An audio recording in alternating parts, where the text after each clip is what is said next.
नमस्कार, आप है वसंत गुरु जी के साथ। इन दिनों एक बड़ी बात प्रचलित हो जाती है कि लोग यह कहते फिरते हैं कि आप अपना भाग्य का मालिक खुद हैं। आप अपना सौभाग्य खुद गढ़ सकते हैं। आप अपनी किस्मत अपने हाथों से लिख सकते हैं। आप अपनी किस्मत की लकीरें खुद बना सकते हैं। कहने में बड़ा अच्छा लगता है, सुनने में भी अच्छा लगता है, पर क्या वाकई में इंसान के हाथों में उनका भाग्य है और उनके भाग्य को सौभाग्य में बदलने की क्या उनमें इतनी कुवत होती है कि वो अपना सौभाग्य बना सकता है? मित्रों, दार्शनिक की बातें, दर्शन शास्त्र की बातें, फिलॉसफी की बातें और मंच पर बैठ करके अपने ज्ञान बघारने की बातें, ये हो सकता है, ये हो सकता है। लेकिन आप देखते हैं कि आप कितने मुफलिसी में दिन गुजार रहे हैं। आपके पास आज तंगी हालत है। आपका घर परिवार का परिस्थितियाँ बदतर है, बद से और बदतर होता चला जा रहा है। घर में प्रेम का तो अब ऐसा हो गया है कि केवल अब बोलने वाली वस्तु हो गया है। महसूस करने वाली चीज़ें बदल गई है। सवाल ये है मित्र, कि आप भाग्य किसको कहते हैं?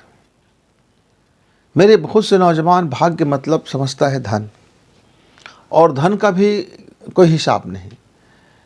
उसने कह दिया कि आज मेरे पास महंगे जूते हो गए, महंगे कपड़े हो गए, महंगे कार हो गए, महंगे मोबाइल हो गया, महंगा घड़ी हो गया, महंगा टोपी हो गया, महंगा बूट हो गया, महंगा सूट हो गया, महंगा लहंगा हो गया, और ढेरों सारे हम अपने शादी पार्टियों में खर्च कर दिए और अपने घर को शानदार आलीशान बंगला बना दिया और नौकर रखने लगे। तमाम इन चार चीज़ों को भाग्य कह दिया गया। हाँ, ये धन की प्रचुरता है। ये धन की प्रचुरता आपकी योग्यता से, आपकी कमाने के ढंग से और आपकी अपने तौर तरीके से आ जाता है। ये धन आ जाता है।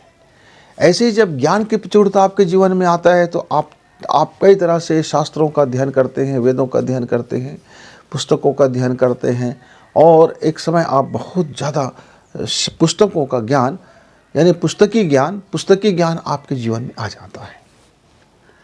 कुछ लोग फिर अपने जीवन को समझने के लिए तपस्या करना शुरू करते हैं, यानी खुद की यात्रा में जाते हैं, मैं की यात्रा में चले जाते हैं, इनर यात्रा में चले जाते हैं, आंख बंद कर लेते हैं इस बाहरी संसार से और भीतरी अपनी संसार में, अपनी रचना में, अपनी ऊर्जा के साथ यात्रा करने लग जाते हैं।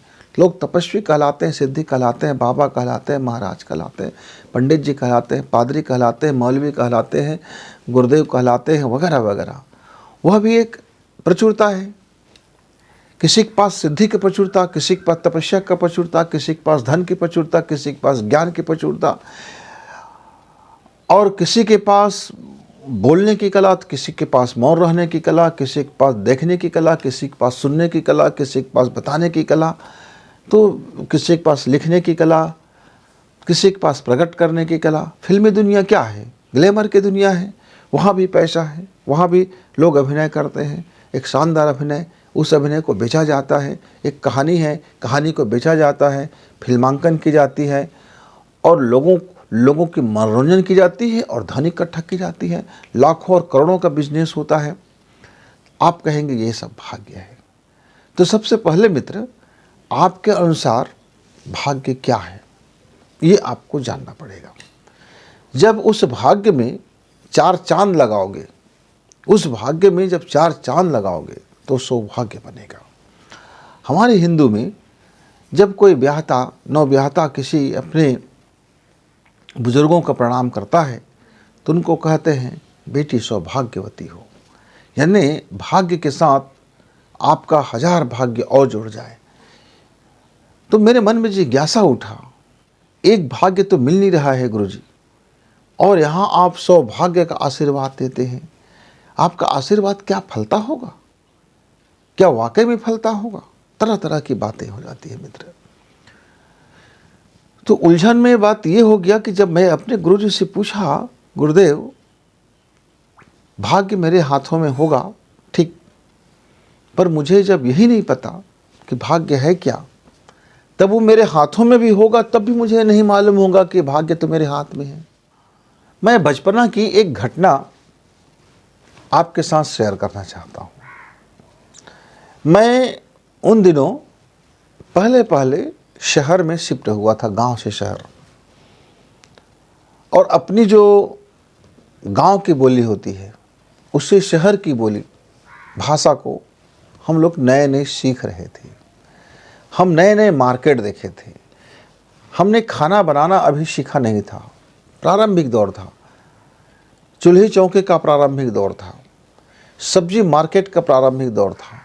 किस सब्जी को कैसे बनाया जाता है इसका भी ज्ञान नहीं था।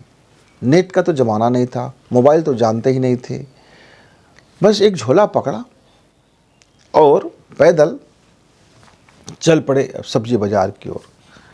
सब्जी बाज़ार में जा कर के मैंने एक सब्जी वाली से कहा कि भाई मेरे पास इतने रुपए हैं और आप मुझको सब्जियां दे दीजिए, जो आपके पास है उनमें से मिला जुला करके सब्जियां दे दीजिए। अब उन्होंने सब्जियां दे दी। अब हुआ ये मित्र कि मुझे याद आ गया कि ऐसा कहा जाता है कि जिमीकंद बड़ी स्वादिष्ट होता है, उसको खाने में एक लजीज स्वाद है। अब मैं पूछा, भाई दुकानदार से पूछा, आपके पास जिमीकंद है क्या? तो किसी ने कहा नहीं है, किसी ने कहा है। अब है तो उसमें से मैंने पूछा इसमें से जिमीकंद कौन है? तो किसी ने बताया ये जिमीकंद है। तो मैंने अपनी झोला में देखा कि ठीक वैसे ही सब्जी मेरे पास भी थी। अच्छा, तो मैं बोला रहने दीजिए, मेरे पास तो जिमीकंद है। अब वो दुकानदार यदि सच का जिमीकंद मुझे बताया होगा तो मेरे झोला में जो पड़ा था जिमीकंद वो भी जिमीकंद है। लेकिन यदि उसने मेरे साथ मजाक किया होगा तो उसने शकरकंद को जिमीकंद कह दिया। अब मेरे थैले में भी शकरकंद था, लेकिन मैं तो उसको जिमीकंद के नाम से जानने लगा क्योंकि अगला दुकानदार ने मुझे जिमीकंद कह दिया था। ऐसे ही टमाटर खरीदने के लिए मुझे याद आया कि सब्जी में टमाटर डाली जाती है, पर टमाटर होता क्या है ये वाकई मुझे नहीं पता था, क्योंकि घर में खाना पीना और घूमना फिरना इसके अलावा हम कुछ जानते नहीं थे। बचपना था, घर में सब्जियां बन गई, खाने लगे। कुछ सब्जियों का नाम जानते थे, कुछ सब्जियों को शक्ल जानते थे। कुछ सब्जी पकने के बाद अलग हो जाता है, कच्चे मटेरियल में दूसरा रहता है, पक गया तो दूसरा हो जाता है। समझ नहीं आता कि उसका वास्तविक स्वरूप कैसा रहा होगा। अब मैंने एक दुकानदार से पूछा, भैया टमाटर हैं आपके पास? उसके पास टमाटर बिल्कुल नहीं था। तो बोले, बेटा मेरे पास तो टमाटर है ही नहीं, जिसको आप तुम बोल रहे हो टमाटर है क्या? मेरे पास टमाटर नहीं, मेरे पास धनिया है, मेथी है, पालक है, चौलाई है, वगैरह वगैरह है, भाजियाँ हैं मेरे पास। धनिया तो सब्जी में धनिया डाली जाती है? बोले हाँ डाली जाती है, मिर्ची डालती है और मेथी डाली जाती है, वगैरह वगैरह। अब मैंने अपनी टोकरी भर ली। अब मैंने घर आकर के सोचा कि सब्जी को बनाने के लिए धनिया है, मेथी है, टमाटर है, वगैरह वगैरह सब की ज़रूरत पड़ती है, मिर्ची है। अब अनुपात तो मुझे मालूम नहीं था कि किसको किस अनुपात में डाला जाए, तो मैंने मिर्ची बड़ी ज़्यादा डाल दी, धनिया भी डाल दिया, जैसे एक भाजी जैसे बना दिया। पूरा सब्जी बर्बाद हो गया। जैसे मैं उसको खाने के लिए मुंह में ले गया, मित्रों मैं उसको खा न सका। मेरा पूरा का पूरा पूंजी बर्बाद हो गया, मेरा कलेक्शन किया हुआ सब्जी बर्बाद हो गया। फिर मैंने दूसरे दिन जा कर के उस सब्जी वाले से कहा कि भैया आप क्या क्या सब्जी दे दिए थे, पूरा का पूरा बर्बाद हो गया, ऐसा हो गया वैसा हो गया। तब उसने कहा कि बेटा तू सब्जी बनाना सीख पहले, सब्जी का तालमेल सीख पहले, मात्राओं के तालमेल सीख पहले। जब तुम तालमेल सीख जाओगे तो उसमें स्वाद बनेगा। स्वाद सब्जी तो तब भी है, वो बस ये है कि उस सब्जी में स्वाद नहीं है, क्योंकि आपने सब्जी को कुछ का कुछ डाल दिए। कुछ का कुछ डाल देने से वो सब्जी तो बना पर स्वादिष्ट नहीं बना। तो मित्रों यदि हम कुछ चीज़ को एक अनुपात में रखते हैं तब उनकी गुणवत्ता प्रकट हो जाता है। और जब एक अनुपात में बनता है, जैसे भाग्य भी एक हमारे जीवन जीने का एक अनुपात है। मैंने कितने अनुपात में मेहनत की, मेरे पास कितना धन है, मैंने धन का कैसा संयोजन किया, मेरे पास मन है, मैंने मन को कैसे लगाया, मेरे पास बुद्धि है, बुद्धि को कैसे लगाया, मेरे पास सोच है, सोच को कैसे लगाया, मेरे पास एहसास करने की शक्ति है, महसूस करने की शक्ति है, उसको मैंने कैसे देखा, स्पर्श करने की शक्ति है, देखने की शक्ति है, सुनने की शक्ति है, समझने की शक्ति है। तमाम शक्तियों का इस्तेमाल, मेरे घर परिवार की शक्ति है, मोहल्ले की शक्ति है, गांव की शक्ति है, यानी तमाम शक्तियों को यदि मैंने सही ढंग से अनुपात में मैंने अपने जीवन में फिट किया तो फिर मेरा हर किया हुआ कार्य सफल होता हुआ चलेगा। और इसी सफलता को फिर हम भाग्य कहते हैं। और जब हम किसी कार्य में, जब किसी योजना में या किसी चीज़ में हम अपना हाथ डाल दें, अपनी मेहनत लगा दें, अपनी सोच लगा दें, अपने विचार लगा दें, तब उसकी जो तेज़ी से जो सफलता मिलता है और जो ग्रोथ करता है, जो विकास करता है, फिर हम उसको सौभाग्य कहते हैं मित्र।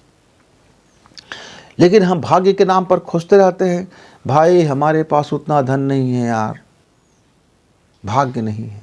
अच्छा भैया, आपने 8 घंटे मेहनत करी और आपको जिस बुद्धि के आप मालिक हो, जिस क्वालिटी के आप मालिक हो, जो आपके भीतर है, उसके अनुपात में आपको धन मिल गया, वो तो आपका भाग्य है। एक इंजीनियर को 8 घंटे काम करते हैं तो ज़्यादा धन मिलता है, क्योंकि उसने बुद्धि ज़्यादा खपत की। एक भिखारी को 8 घंटे मेहनत करता है तो कम पैसा मिलता है, क्योंकि उसने बुद्धि का इस्तेमाल नहीं किया, वो तो भीख का इस्तेमाल किया, मांगने का इस्तेमाल किया, एक सृजन का कार्य किया। एक डॉक्टर है, 8 घंटे में जाने कितने सर्जरी ऑपरेशन कर देते हैं, उसको पैसे ही पैसे हो जाते हैं। एक गुरुजी है, 8 घंटे में पढ़ाते हैं तो उसको उधर एक छात्र है तो एक छात्र का पैसा मिलेगा, 40 छात्र है 40 छात्र का मिलेगा, 4000 छात्र को एक साथ पढ़ा रहे तो 4000 का मिल जाएगा, 4 लाख को पढ़ा रहे तो 4 लाख जैसे मिलेगा। यानी अनुपात, आप कितने को लाभ दे रहे हो और वो लाभ के बदले में आपको कितना लाभ मिल रहा है। तो मित्रों, जब हम जिंदगी में आते हैं तो बहुत टूटे हुए लोग और बहुत घबराए हुए लोग हमेशा अपने भाग्य को कोसते रहते हैं। तो मित्रों, एक बात आप भाग्य के बाबत सोचिए जरा, भाग्य आपके ही हाथ में है। इंसान अपने को बदल करके अपना सौभाग्य बदल सकता है, अपना भाग्य बदल सकता है, अपनी आर्थिक स्थिति बदल सकता है, अपना सामाजिक स्थिति बदल सकता है। अपने सोच बदल करके अपने जीवन जीने के तरीका बदल करके आप अपने भाग्य को बदल सकते हो। वक्त लगता है, ऐसा नहीं होता मित्र। एक पतीली में चावल है, आपने बिना पानी डाले आपने गरम करना शुरू कर दिया, चढ़ा दिया गैस में। अब वो चावल भात बनेगा नहीं, खाने योग्य बनेगा नहीं, वो जल कर राख हो जाएगा, क्योंकि उस चावल को पकने के लिए पानी चाहिए। लेकिन आपने पानी ही पानी कर दिया और आपने 10 किलो पानी लिया और 1 चम्मच चावल लिया। आप सोच रहे हो कि बढ़िया सा भात बनेगा, मैं पेट भर खाना खाऊंगा। तो मित्र, फिर ये इसका अनुपात बिगड़ गया। फिर आप ढूंढते रहोगे, चावल के कुछ दाने उस पानी में तैरता रहेगा और आप ढूंढते रहोगे। ऐसा भी हो सकता है कि आपने 1 किलो चावल लिया और 5 किलो पानी लिया और अब आपने उसको उबालना शुरू कर दिए और आपने सही वक्त पर चावल को बाहर नहीं निकाला, या आपने जो बचा हुआ पेज था उसको आपने बाहर नहीं किया। अब आपका चावल खिचड़ी बन गया। अब आप कहोगे कि मैं तो भात बनाना चाहता था, खिचड़ी बन गया। और आप खिचड़ी बन गया, अभी भी आप चावल आप बाहर नहीं उतारे हो, पतीली गर्म है, गैस चूल्हा जली रहे, तो आपका चावल फिर लुगदी बन गया, किसी काम का नहीं रह गया। तो मित्र, वो आपके पास धन है, आपके पास ज्ञान है, आपके पास सोच है, आपके पास विचार है, आपके पास सामर्थ्य है, आपके पास शरीर है, आपके पास समाज है, सब कुछ है आपके पास। बस आप उसका सही अनुपात कीजिए तो भाग्य आपका सुनहरा होगा। जैसे ही आपका अनुपात बिगड़ता है तो फिर आपका भाग्य का अनुपात भी बिगड़ जाता है मित्र। तो जब तक आप अपने भाग्य के बाबत विचार करें, आप अपने अनुपात को ठीक करें।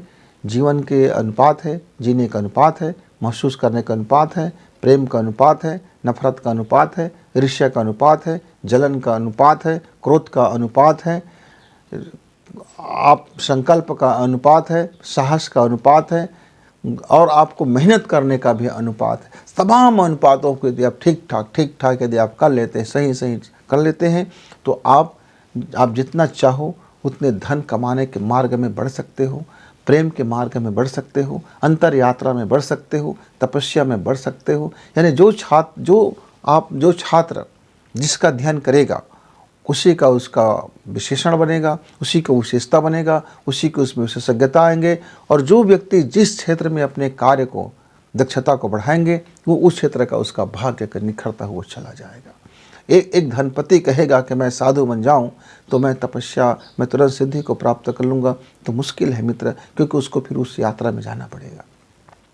एक तपस्वी कहेगा कि मैं एक रातों रात अरबोपति बन जाऊं, एक बड़ा उद्योग का मालिक बन जाऊं, तो ये मुश्किल भरी बात है मित्र, क्योंकि आपका रास्ता अलग है और उद्योग का रास्ता अलग है।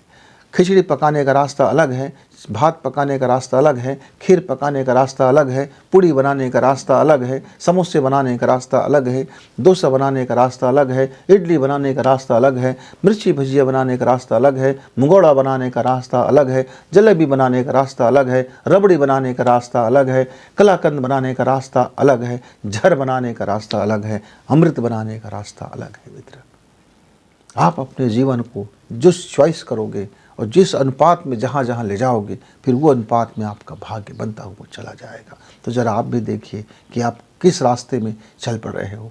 ऐसा तो नहीं है कि रबड़ी बनाने के रास्ते पर हो और उम्मीद करते हो कि आपके कढ़ाई में समोसा निकल आएगा, समोसा तल रहे हो और उम्मीद कर रहे हो कि आपके कढ़ाई में रसगुल्ला बन के आ जाएगा।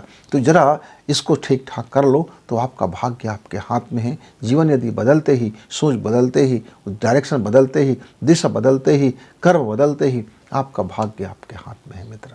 तो आइए अपने भाग्यों को अनुपात में ठीक करें और अपने भाग्य को सौभाग्य में बदले। तब तक गुरु जी को विदा। नमस्कार, धन्यवाद।